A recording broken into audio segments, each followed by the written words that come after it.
ಕರ್ನಾಟಕ ಆರ್ಯ ವೈಶ್ಯ ಮಹಾಸಭಾ ಆಶ್ರಯದಲ್ಲಿ 2026ರ ಡಿಸೆಂಬರ್ನಲ್ಲಿ ವಿಶ್ವ ಸಮಾವೇಶ ನಡೆಯಲಿದೆ.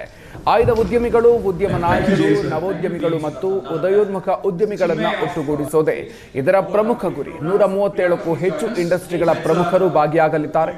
ಯುವ ಉದ್ಯಮಿಗಳಿಗೆ ಅನುಕೂಲ ಆಗುವಂತೆ ಈ ಕಾರ್ಯಕ್ರಮದ ಭಾಗವಾಗಿ ಬೆಂಗಳೂರಿನಲ್ಲಿ ಸಭೆಯನ್ನು ಹಮ್ಮಿಕೊಳ್ಳಲಾಗಿತ್ತು.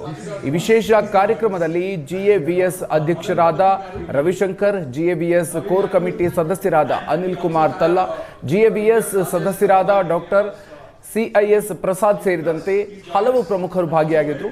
ಡಿಸೆಂಬರ್ನಲ್ಲಿ ನಡೆಯಲಿರುವ ಜಿಎವಿಎಸ್ ಕಾರ್ಯಕ್ರಮದ ಉದ್ದೇಶದ ಬಗ್ಗೆ ಮಾಹಿತಿಯನ್ನು ನೀಡಿದ್ದಾರೆ.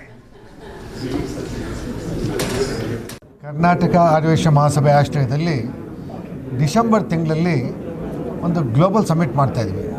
ಇದರ ಬಹಳ ಮುಖ್ಯವಾದ ಉದ್ದೇಶ ನಮ್ಮ ದೇಶದ ಯುವಜನತೆಯನ್ನು ಉದ್ಯೋಗಗಳು ಬಿಟ್ಟು ಇಂಡಸ್ಟ್ರೀಸ್ನ ಪ್ರಾರಂಭ ಮಾಡಲಿಕ್ಕೆ, ಸ್ಟಾರ್ಟಪ್ಸ್ನ ಪ್ರಾರಂಭ ಮಾಡಲಿಕ್ಕೆ ಅವನ್ನ ಹೇಳಿದಂಥ ಒಂದು ವ್ಯವಸ್ಥೆ.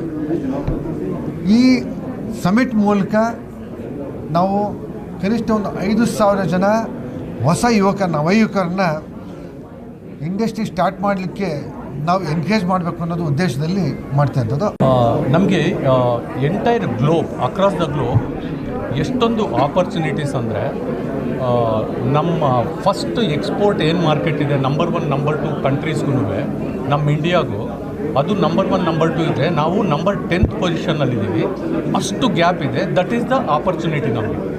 ಅದೇ ಥರ GDP ಎಕನಾಮಿ ನೋಡಿಕೊಂಡ್ರೆ ಫಸ್ಟು ಸೆಕೆಂಡ್ ಅವ್ರಿಗೂ ನಮಗೂ ಹ್ಯೂಜ್ ಗ್ಯಾಪ್ ಇದೆ. ಮತ್ತು that is the opportunity for us. ಆಮೇಲೆ ನಮ್ಮ ಪ್ರೈಮ್ ಮಿನಿಸ್ಟರ್